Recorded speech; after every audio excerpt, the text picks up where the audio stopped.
Many people have got stones in their gallbladder. gallbladder माने कि पित्त की थैली, और बहुत सारे लोगों को उसमें स्टोन्स मिलते हैं। तो ऐसे ही जयपुर से मिस सरिता ने सवाल पूछा है कि क्या गॉलब्लैडर में पथरी होने का इलाज कराना ज़रूरी है और उसका क्या इलाज हो सकता है, क्या इसका दवाई से इलाज हो सकता है या इसका एक ऑपरेशन ही इलाज है। बहुत ही इंटरेस्टिंग क्वेश्चन है। ये बात सही है कि गॉलब्लैडर के अंदर स्टोन काफ़ी कॉमन तरीके संख्या में पाया जाता है, और स्पेशली नॉर्थ इंडिया में। साउथ इंडिया में कम लोगों में ये पाया जाता है। गॉल ब्लैडर एक थैलीनुमा स्ट्रक्चर है जो लिवर और बाइल डक्ट्स के बीच में होता है, और इसका मेन पर्पस है बाइल को स्टोर करना। ज़्यादातर मरीज़ों में ये स्टोन्स कोई तकलीफ़ नहीं दे रहे होते, मतलब उनकी वजह से मरीज़ को कोई सिम्टम नहीं आते, चाहे तो वो दर्द, बुखार, कुछ भी इस तरह की प्रॉब्लम नहीं होती।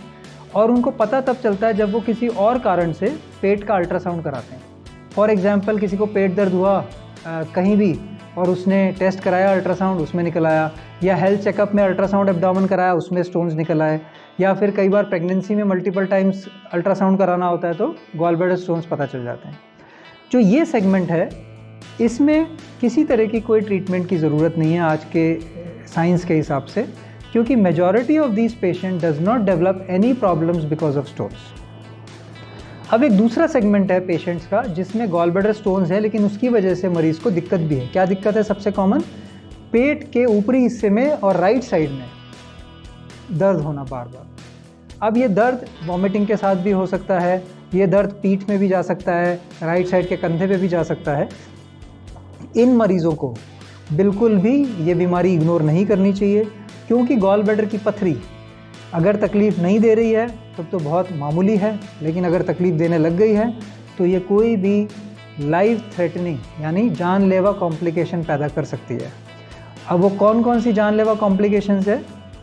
स्टोन गॉलब्लैडर से स्लिप होके कॉमन बाइल डक्ट यानी कि पित्त की नली में आ जाता है और उससे जॉन्डिस करता है। दूसरा, वो नली से सरक के जब इंटेस्टीन में आता है तो पैनक्रियाटाइटिस नाम के घातक कॉम्प्लिकेशन पैदा करता है। दूसरा होता है गॉलब्लैडर के अंदर पस फॉर्मेशन, जिसको कॉलिसिस्टाइटिस बोलते हैं, जो अगर लंबे समय तक हम उसका ध्यान ना दें या फिर स्पेशली डायबिटीज़ वाले मरीज़ों में गॉलब्लैडर को सड़ा के गैंग्रीन पैदा कर सकता है और गॉलब्लैडर का रप्चर भी कर सकता है। इन सब चीज़ों को अगर टाइम पे इलाज ना करें तो सेप्टिसीमिया और लाइफ का रिस्क है। बहुत लंबे समय तक लार्ज स्टोन अगर गॉलब्लैडर में रहे तो ऐसा अंदेशा है साइंस का कि वो शायद कैंसर भी पैदा कर सकता है।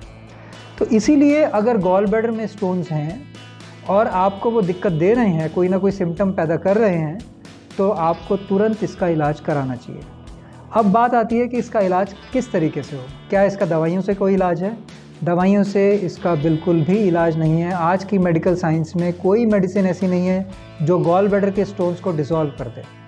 तो इसलिए फ्रेंड्स, इसका एक ही ट्रीटमेंट है और वो है इसका ऑपरेशन द्वारा गॉलब्लैडर को निकालना, जो कि आज की तारीख में दूरबीन द्वारा होता है बहुत ही सक्सेसफुली। इस ऑपरेशन का रिस्क बहुत ही मिनिमल है, दैट इज़ 0.2%, लेकिन अगर इसको हमने नहीं निकाला तो इसका रिस्क कई गुना ज़्यादा है। अब एक और सवाल बहुत सारे लोग मुझसे पूछते हैं कि हमारे स्टोन का साइज़ तो बहुत छोटा है, सिर्फ 2 मिलीमीटर 3 मिलीमीटर, इसमें इस ऑपरेशन की क्या ज़रूरत है? तो फ्रेंड्स, आप बिल्कुल किडनी स्टोन्स और गॉलब्लैडर स्टोन्स को बिल्कुल कंफ्यूज मत करिए। किडनी स्टोन जो होते हैं या यूरेटर के स्टोन जो होते हैं, उनमें साइज़ एक इम्पॉर्टेंट डिसाइडिंग फैक्टर होता है जो ये बताता है कि हमें इसको निकालना है कि नहीं निकालना। लेकिन गॉलब्लैडर के स्टोन्स में साइज़ इम्पॉर्टेंस नहीं रखता, चाहे वो छोटा हो चाहे वो बड़ा हो। अगर वो दिक्कत दे रहा है तो उसे हमें ऑपरेशन करके निकालना ही है, चाहे वो कितना ही छोटे साइज़ का क्यों ना हो। So please don't ignore your symptoms if they are because of gallbladder stones. Get gallbladder removed by a procedure called laparoscopic cholecystectomy. Nowadays, we are also doing it a single incision, that means scarless surgery through the umbilicus. मतलब नाभि के through छेद करके हम इस operation को कर सकते हैं सक्सेसफुली। रेगुलरली हम लोग करते हैं, जिससे बॉडी पे कोई निशान भी नहीं आता।